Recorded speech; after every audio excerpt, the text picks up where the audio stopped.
Bismillahirrahmanirrahim. Assalamualaikum warahmatullahi wabarakatuh. Apa kabar semuanya? Semoga semuanya pada sehat-sehat ya. Baik, kali ini kita akan membahas tentang frame by frame pada Adobe Animate.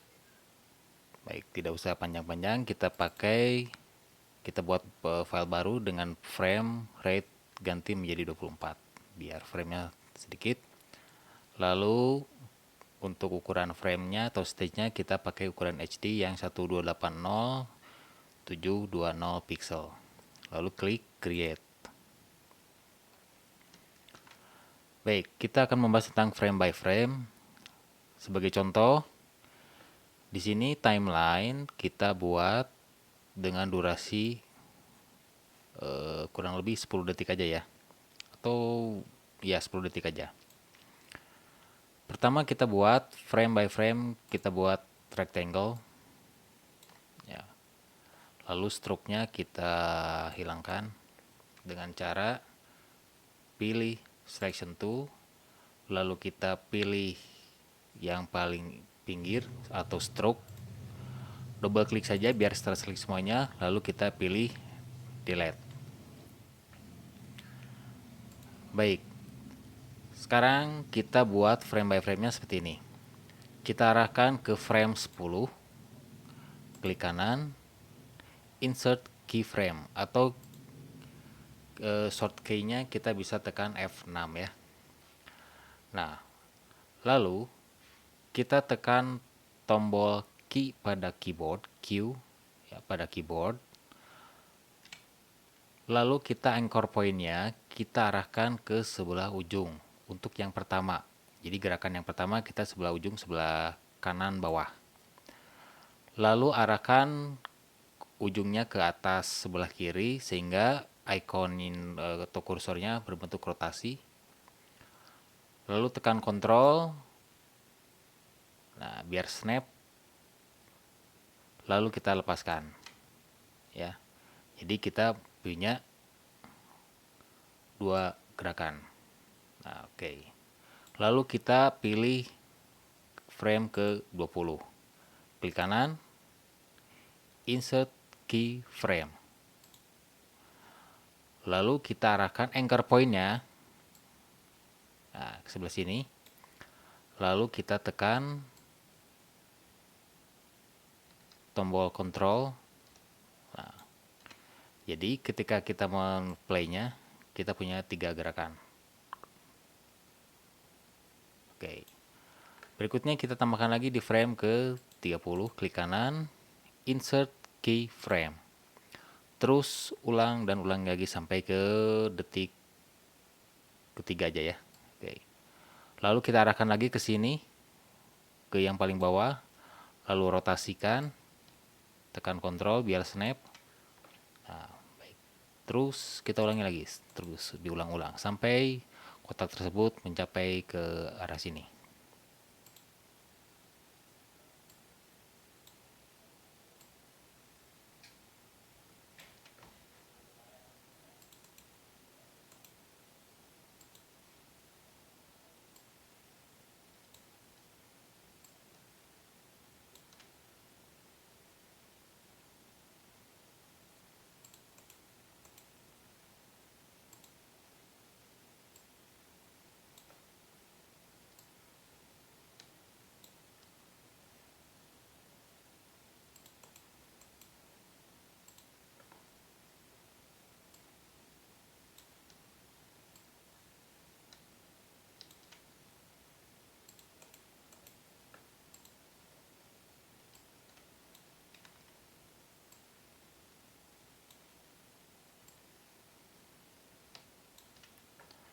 Baik, kita coba play dari awal ya. Nah, oke. Kita sudah membentuk sebuah animasi gerak. Namun di sini terlihat lebih kaku ya. Nah, biar terlihat lebih halus lagi, maka kita isi dengan frame by frame atau kita insert in between di sini. Namanya kita sebut in between. Nah, in between ini adalah gerakan dari frame pertama ke gerakan frame kedua. Artinya yang frame tengah-tengah kita isi, ya, kita isi supaya ini gerakannya lebih halus. Untuk melihat gerakan awal dan gerakan akhir, frame pertama dan frame ke-10 misalnya ini ya, kita akan aktifkan onion skin. Nah, range-nya kita atur. Nah, di sini lihat, di sini terlihat ada frame yang kedua. Frame yang pertama ini posisinya seperti ini, yang kedua karena di onion di sini adalah yang di sini. Nah, lalu kita akan tambahkan di tengah-tengah, disebut in between. Oke. Kita klik kanan, insert keyframe. Lalu kita buat gerakan di tengah lagi di sini. Ya. Seperti ini, contoh. Kita atur lagi. Nah, kita atur lagi di sini untuk anchor point-nya. Lalu kita drag supaya ini di tengah-tengah. Jadi di antara frame yang pertama dan frame yang terakhir ya. Jadi di antara frame yang pertama dan frame yang terakhir. Ini yang frame pertama, ini frame terakhir, dan ini frame yang tengah-tengah. Oke. Kemudian kita geserkan lagi tengah-tengah. Ya. Ini adalah frame yang pertama lagi, yang ini yang berikutnya. Oke, kita tambahkan di frame 15 karena tengah-tengah antara 10 dan 20 itu udah di frame 15. Kita klik kanan, insert keyframe, lalu kita rotasikan. Jangan lupa ininya anchor point-nya diatur lagi. Oke, kita ulang-ulang terus sampai frame terakhir ya.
Baik, kita lihat hasilnya. Nah, sekarang gerakannya lebih sedikit halus daripada yang tadi. Oke, gerakannya di sini masih terlihat lebih kaku lagi, maka apa yang harus kita lakukan? Pertanyaannya adalah, untuk gerakan yang lebih halus lagi, apa yang harus kita lakukan? Baik, jawabannya kalian tulis di buku kalian, ya. Tulis di buku kalian, lalu foto kirimkan ke grup kita, ya, masing-masing kelas. Beri nama, jangan lupa beri nama untuk filenya, beri nama kalian, kelas kalian. Baik, terima kasih.